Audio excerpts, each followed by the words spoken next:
is Sydney's 2UE 954. 18 to 10, I came across an incredible story today in America back in November. A couple took their pet cat with them to Florida, and there they lost the cat, who they presumed had been scared by the fireworks, so they returned home without the pet. But on New Year's Eve, sick, weak, nothing left of the cat, Holly turned up in the backyard just 1 kilometre from home. It had somehow made a journey of 320 kilometres to do so. A check of the cat's microchip proved that indeed it was their cat and not one that vaguely resembled Holly. It was Holly with the microchip. Now I just find that absolutely incredible. How do they know where to go? Animal behaviour and psychology expert Nathan Williams, I'm happy to say, is joining us on the line. Nathan, hello. G'day Murray, how you doing? Good. I mean, stories like this just blow my mind. How does a cat make its way from Florida back home 320 kilometres? Yeah, Murray, even though I specialise in dog behaviour, I've been to about 10,000 homes right across Sydney and some of Australia, and a lot of those homes have cats as well. And there's similarities between dogs and cats, and there's also some differences as well. And what happens with a cat that's very different to a dog is cats are free to roam. And they kind of get practice on leaving, finding their way back home at small distances.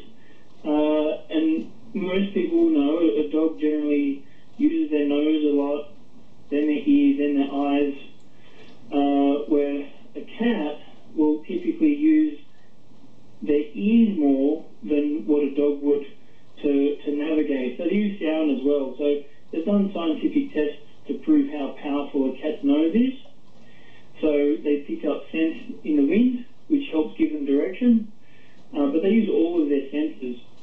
But this is like taking a cat in Sydney, yep, putting it in the car and driving to what? I don't know, Canberra, driving to Orange, dumping the cat and disappearing, and then expecting it to turn up in Sydney days later. Even we can find our way across the other side of the world using the sun, and the stars. So if a cat travels mainly in the daytime or the nighttime, they learn by association. So whatever they can use to associate to give direction, that's how they learn, whether it be smell or sight or sound.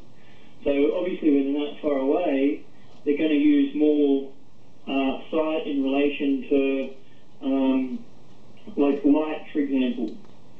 So they can head towards the sun or whatever may be. Well, do you think animals in the cats and dogs have just been bunging it on all these years and they can actually read it and write and speak? But they just don't want us to know. Well, the funny thing is, like, you get some dogs that don't find their way home, right? But typically those dogs have spent most of their life in the backyard, and they might get walked around a couple of blocks. So they don't get the chance to really go out on their own like they used to years and years ago when dogs were kind of let to roam free. But cats have more of that ability to roam free and learn that as a behaviour. Okay, so let's take somebody that may have a house cat. It is always inside, and let's just say that cat is dumped 50 or 100 kilometres from home, and there's no danger of being hit by motor vehicles. Would that cat eventually make it home? That cat would have less chance of finding its way back home because it would never have learned the skill. An animal typically needs to learn it, but there's still always a chance. Okay, now I can't believe I'm going to ask you this question, but I will. Yeah. Does a cat or a dog want to go home? Do they make that decision and say, oh, thank God for that, I'm going to nick off from this joint? A lot of people already know this, but one of the big differences between a cat and a dog is a cat is a pack-orientated, a dog's a pack-orientated animal, where a cat's more typically flies solo. And I say typically because some cats do get very attached to their owners. Yeah. And they have a very strong positive association to their owner for affection and food and a nice place to be. But if that cat finds somewhere else that's nicer, they're less likely to come back. Right, I see. But where a dog will build a very strong bond with a person Right. over many years. Yeah, okay. But again, that's typical. So you'll get some cats that build a bond. Yeah, it's like in the human world as well. There'll be a lot of husbands listening there at the moment thinking, yes, my wife's done that. Yeah, well, a lot of people are going to get to see and understand what I'm talking about because we're creating a television show. I can't say too much about it yet, but it'll be a free-to-air station at prime time. It sounds exciting. I won't blow it all. I won't blow any of it, but it sounds very exciting. Yeah, it'll be magic. All right, now let me ask you something else. Do different animals have different detection techniques? I mean, is it true that sharks follow magnetic lines in the ocean seabed? I haven't done a whole lot of study on sharks, but I know that they do respond to electric impulses and electric signals. So as far as electromagnetic sensors, that from what I've heard and studies that have been done, that is what happens. But I'm not a specialist in that field. What about homing pigeons? I mean, they were used extensively during the war. How were they trained?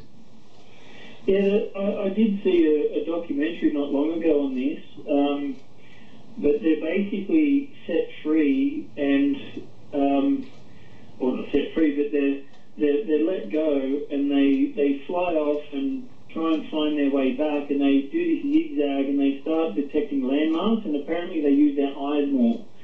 So they detect landmarks, whatever they may be, and then they end up finding shorter and quicker way home. So the more they're trained, the faster they come back. All right, listen, when you can break the news, we'll have a chat to you about this television program because it sounds very exciting. But before you leave, I'd like to ask you, do all animals from the same species have the same personality?